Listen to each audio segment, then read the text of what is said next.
Tingnan nyo pala dito mga ka-shoot. Kung ikaw ay hinihingal na ay may gana pang balik-balikan ka. Bruh. May gana pa siyang balik ba? Oh!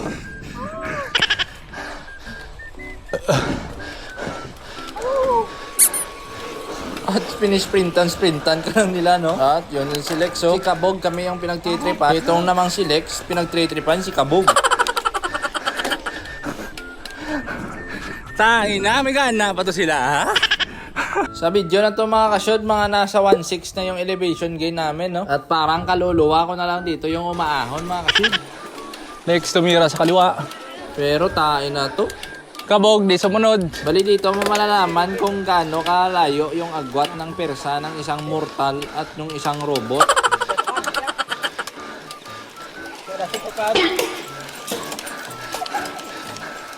Hindi puta nila. At dito si Lex, kumuha na ng Samurai X. Nagdala nga Samurai X.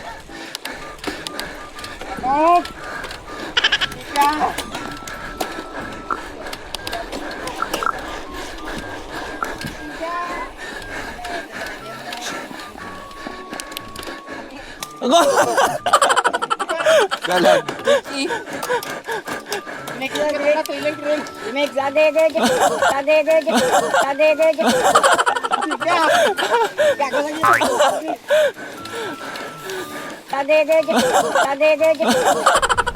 At hindi pa dyan natatapos mga ka-shoot. Tapos ganito yung takbuhan nyo pa uwi sa patag mga ka-shoot. Okay ka lang mga ka-shoot. Oh, alam nyo na kung anong pinagkaiba ng isang mortal at saka sa isang robot. For your information mga ka-shoot, si Lex lang yan dyan yung nagtatrangko mga ka-shoot. Yung may Samurai X kanina. Balay mula sa San Remigio Antique, papuntang Sibalom Antique, papuntang Hamtic Antique.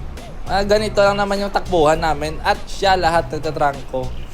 Tain ng robot. Pero pag training hanap nyo, ito yung para sa'yo. Let's go!